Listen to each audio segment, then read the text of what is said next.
Калининдегі ақ школ. Ымырты түскен тұман анау жерде тұрған ескі мектепті жауып тұр.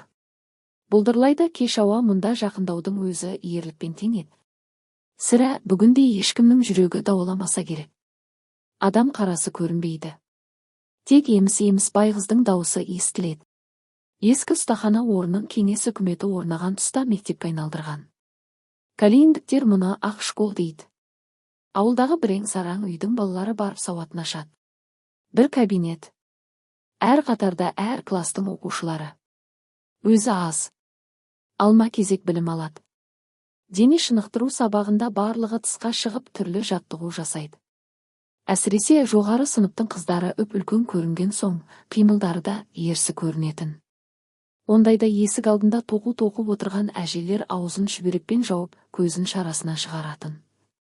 Мектептегі оқу уақыты біткенде, ауыл балаларының осында келіп ойнайтыны тағы бар. Сонда бос школдың іші тарсыл-гүрсіл болып, астан-кестең шыққандай дыбысы естілетін. Балалар тұра жүгіріп үйіне қашатын еді. Бірде Сібірден айдалып келген Сергей осы жерге тұрақтады.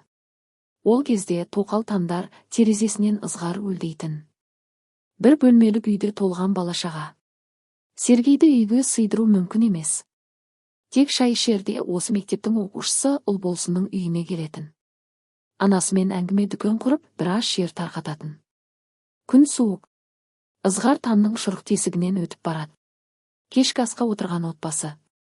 Ол кезде ас дейтіндей ас болсын ба, әйтеуір иебін тауып, жоқтан бар жасайтын Ұлболсынның анасы құрақ құшып жүр. Бүгін Сергей тағы келді. Діріл қағып тұр. Мектептің бір бөлмесіне орналасқалы үрейшіл болып кеткен. Бұл жолы шалбары малмандай су. Сірә дәретін жіберіп қойса керек. Ал ол көрші үйге келемін дегенше мұз қатыпты. Дереу үйге кіріп ортада жанған отқа қыздырына бастады. Кепкен иіспен ұшқан бұл да балалардың жиіркенішін тудырмайтын еді. Сонда да жанына отырып орыс ағаның әңгімесін тыңдайтын. «О, божие!» деді ол құлағын екі қолымен жауып. Арасында әр-бері теңселіп қояды. «Не болды, Сергей? Бүгін тағы шошып ояндың ба?» деді үйдегі отанасы. «Түнімен ұйықтай алмаймын. Көзімді жұмсам болды, түрі ұсқынсыз, бойы кішкентай, үлкен, әйтеуір қап-қара малғындар келіп қылғындырады. «Не дает мне покоя, о божие!» деген Сергей одан әрі теңселіп отыр. Осыдан-ақ мектепте тылсым күш барына бәрінің көзі жеткендей еді. Түн бата мектеп жанынан көзін жұмып өтетін тұрғындар мұндағы тылсымға әбден еті үйренген. Тіпті мектептің ар жағында үлкен-үлкен түйелер керуені көшетін. Ондайда үйдегі әжесіне асыққан балалар ентіге барып керуен көшті деуші еді. Сонда ауылдың кемпірлері сыртқа жүгіре шығып пісіміләсін ауық-ауық қайталайды. Әлгі керуен сағымдай көзден ғайып болатын. Бірде Ұлболсын ауырып, төсек тартқан әпкесінің үйіне бармақшы болады. Үйі Ақшколдың арғы жағында. Бару үшін мектеп ішінен кесіп өтуге тура келеді. Демалыс күндері болса керек. Өйткені адам қарасы мүлдем көрінбейді, далада тірі адам жоқтай. Тып-тыныш. Тамақ түйілген орамалын қолына қысып ұстаған Ұлболсын мектеп ауласына жақындады. Жүрегі әлденені сезгендей дауаламай тұр.